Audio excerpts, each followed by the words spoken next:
Hello there, wake up, it's Means Morning News. Just after 11 a.m. on the East Coast, I'm the newsman, Sam Sachs, and it's Pie Day, when we can finally recognize all our favorite pies, like apple, cherry, rhubarb for the weirdos. My personal favorite is, what's that? What do you mean, not that kind of pie? Oh.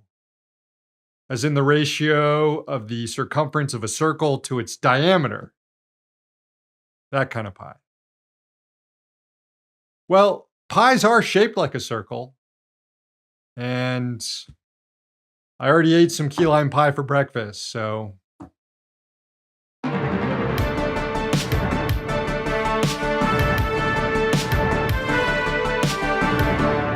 Protesters stormed Trump Tower in Manhattan on Thursday to demand the release of Mahmoud Khalil and an end to the presidential administration's fascistic policies. Roughly 200 people occupied the lobby of the building, where the President of the United States keeps a residence and where his primary business interest, the Trump Organization, is housed. Also, Trump's son, Barron, lives there while he attends New York University. The demonstration was organized by the anti-Zionist group Jewish Voice for Peace, which posted on Twitter, quote, "We are here at Trump Tower to register our mass refusal to Trump's authoritarian agenda, intent on villainizing Palestinians, immigrants, trans people, and all those who dare to speak up." Protesters waved signs and banners that read, "Free Mahmoud, Free Palestine, Fight Nazis, not students," and Jews say, "Do not comply." Police swept in and cleared the building, arresting about 100 people, including Holocaust survivors who had joined the protest.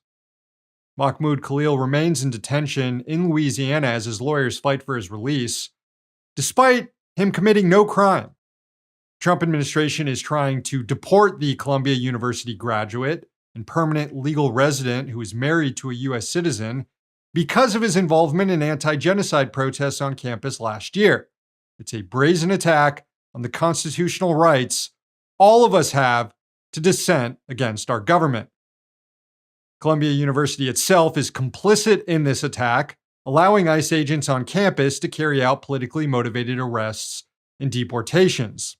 And now the school is taking it upon itself to punish other students who were involved in campus demonstrations critical of Israel. The school announced this week that it has suspended, expelled, or revoked the degrees of several students who were involved in the occupation of a university building last year. Columbia did not release how many students faced this punishment or their names, but the group Columbia Students for Justice in Palestine reported that 22 students were hit with the disciplinary actions with, quote, "no legal evidence, just for fighting for divestment, a liberated Palestine, and protesting genocide."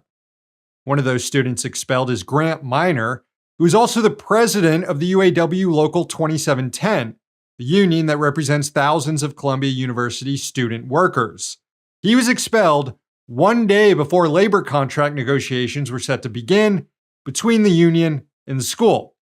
In a series of tweets about the expulsion, the UAW said, quote, "The shocking move is part of a wave of crackdowns on free speech against students and workers who have spoken out and protested for peace and against the war on Gaza." The union added, quote, "If they can come for graduate workers, if they can arrest, deport, expel, or imprison union leaders and activists for their protected political speech, then they can come for you, for your contract, for your paycheck, for your family, and for your rights." The union is holding an emergency rally on campus later this afternoon. And in a sign of just how deep this repression in our society right now is, a movie theater in Miami Beach is on the verge of getting shut down simply because it screened a film about the plight of Palestinians. Miami Beach Mayor Stephen Minor is moving to cancel the grants that keep O Cinema open after the movie No Other Land was shown there. The film just won an Oscar earlier this month for Best Documentary. But in a letter to the movie theater trying to discourage it from playing the film, the mayor claimed, quote, The city of Miami Beach has one of the highest concentrations of Jewish residents in the United States. The No Other Land film is a one-sided propaganda attack on the Jewish people that is not consistent with the values of our city and residents. Again, the movie just won an Oscar, and the position of the local government here is that it can't be shown to residents because they're Jewish and might get offended. You know, most of us aren't old enough to remember what it was like living during McCarthyism and the Red Scare, but it probably looked a lot like this.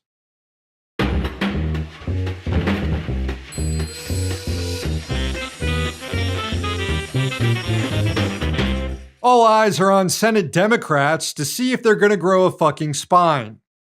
Republicans in Congress are trying to avoid a government shutdown at midnight tonight by passing a rotten funding bill that slashes domestic spending that helps working class people while increasing spending for the military and mass deportations.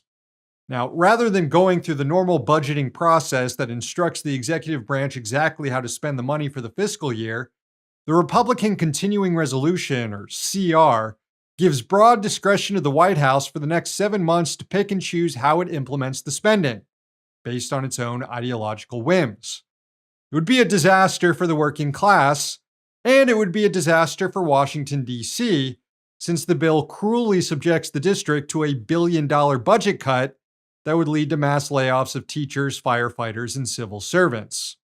House Republicans passed the bill earlier this week and left town, hoping to put the pressure on the Senate to follow suit in order to avoid a shutdown. But Senate Democrats still have leverage to stop it. The bill needs 60 votes to advance in the upper chamber, and Republicans only have 53 seats. And although a government shutdown would suck ass, it would be worse to give the White House its own slush fund and relinquish all the leverage Democrats have to rein in the administration for most of the rest of the year. Also, huge chunks of the government have already been shut down by Elon Musk, and shutdowns typically inflict political damage on the party in power, which is why Republicans repeatedly force them during Democratic administrations. Overwhelmingly, the party's base is calling on Democrats not to cave here. And that's across the ideological spectrum. I mean, we've got Hillary Clinton foot soldiers like Neera Tanden now retweeting clips of Bernie Sanders demanding a no vote. So it's hard to think of anything else right now that would demoralize Democratic supporters than allowing this bill to pass. And at first, it seemed like Senate Democrats understood this calculation. On Wednesday, Minority Leader Chuck Schumer said that his party would not give Republicans the votes they need to pass the bill. Quote, "Funding the government should be a bipartisan effort," Schumer tweeted, but Republicans chose a partisan path, drafting their continuing resolution without any input from congressional Democrats. Because of that, Republicans do not have the votes in the Senate to pass the House CR. But then, just one day later, Schumer caved and said he would vote to allow the bill to advance in order to avert a shutdown. And he's joined so far by Senator John Fetterman, who also said he will vote for cloture on the CR. So, if 5 other Democrats join the capitulation caucus here, then Trump wins. And the Democratic Party solidifies itself as the most pathetic political organization in the entire world. Let's see what happens.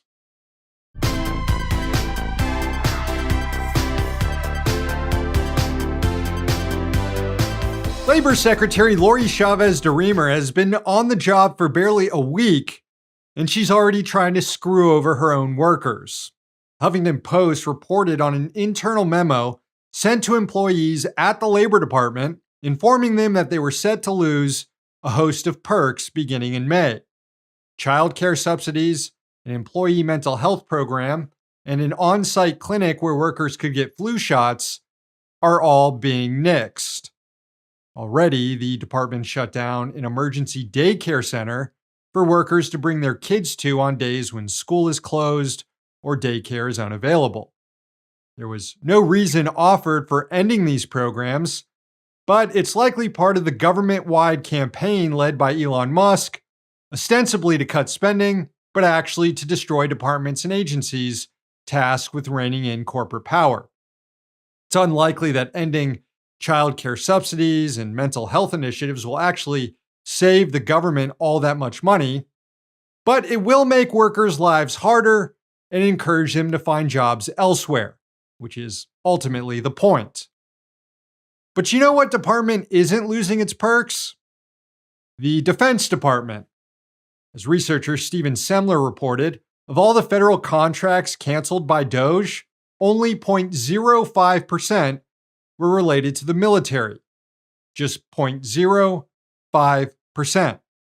And as DOGE dorks are taking chainsaws to the federal workforce and government agencies, the Pentagon is right now plowing more money into its freaking golf courses.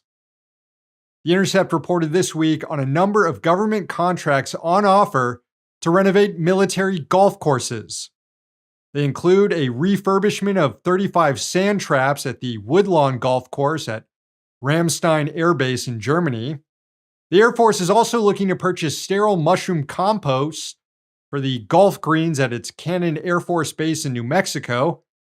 And the Army is contracting out maintenance in the golf course clubhouse at the U.S. Military Academy in West Point, New York. The Intercept estimated that the Defense Department owns 145 golf courses around the world. Now, they're supposed to be revenue generating on their own and not require public appropriations to operate. But that isn't always the case. Courses that are overseas, which comprise a big chunk of the Pentagon's golf portfolio, are exempt from this rule and can rely on government revenue. And previous studies have shown that nearly half of all military golf courses run a deficit and rely on appropriated funds to stay open. And in a recent contract announcement flagged by The Intercept, there are details of a reconstruction project at the clubhouse at the Air Force's Eisenhower Golf Course in Maryland that is partially funded by public dollars. So military brass can keep their tea times with defense lobbyists, but if you work at the Labor Department, you just lost your child care.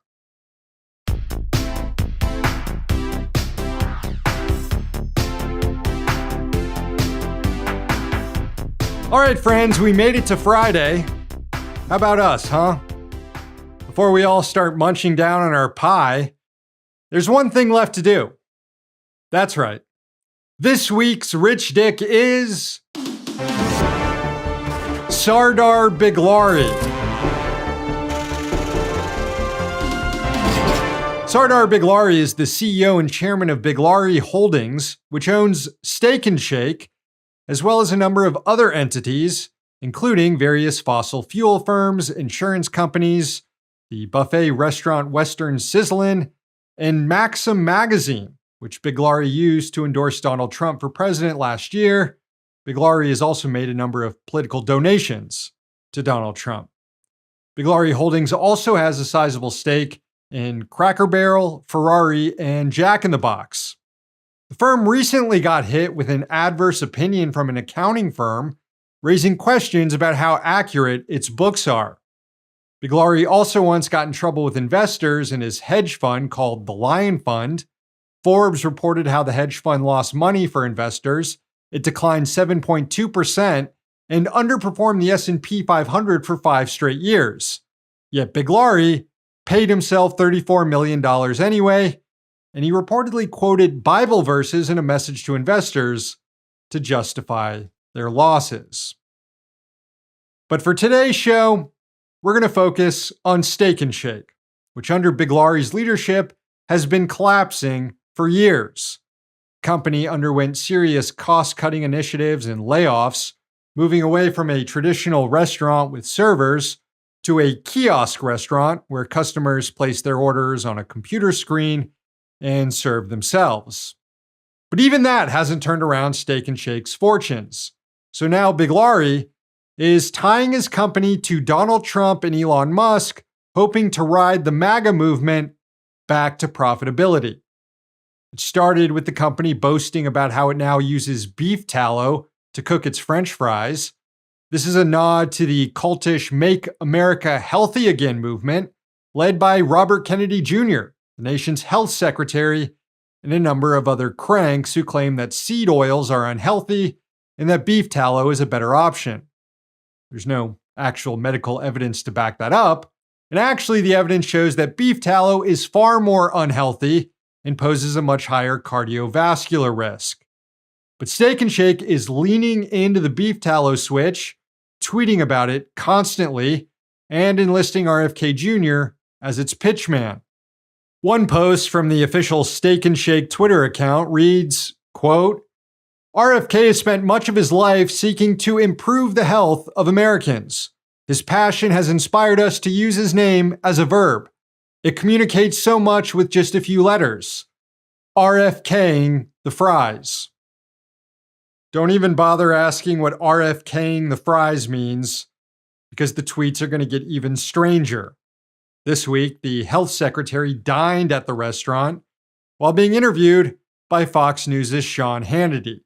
And a number of other conservatives are also eating at Steak and Shake right now because they think clogging their arteries with beef tallow somehow owns the libs. The restaurant's Twitter account is taking enormous delight in all of this, sharing tweets from the likes of Laura Loomer, Carrie Lake, Marjorie Taylor Greene, and Charlie Kirk. But those aren't even the worst tweets. Steak and Shake is also trying to appeal to the dregs of our society. I'm talking about Bitcoin nerds, AI artists, and Tesla freaks. Check out this series of tweets featuring bad AI-generated images. Here's one of a spaceship landing on Mars with a Bitcoin emblem on it that reads, quote, future freighter delivering beef tallow on Mars. In another post, a Steak and Shake is surrounded by Teslas with the word HODL written on the road. That's a reference to the term used by crypto losers to encourage others to hold their digital currency assets instead of selling them. Quote, future is bright, the restaurant wrote. And then there's this one, depicting a Steak and Shake restaurant lit up by neon lights with an ugly-ass Tesla Cybertruck parked out front. It reads, quote, would you order tallow fries from robo-taxis? No. No, I would not. All of this reeks of desperation. Now, do I think Big Laurie is running Steak and Shake's social media account? Obviously not. But someone must pay for these absolute dog shit posts I'm seeing each day, and the buck stops with the owner, Sardar Biglari. This week's Rich Dick.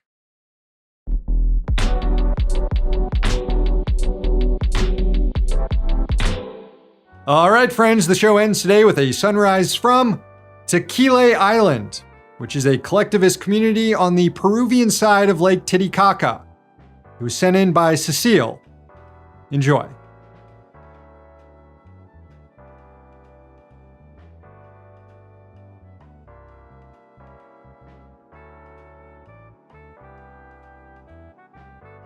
Thank you, Cecile. Show's over. Thanks for watching. And thanks to the team behind the scenes. Please sign up for Means TV, subscribe to our YouTube and podcast channels, and follow us on social media. One day capitalism will fall. Till then, we'll be right here. See you next week.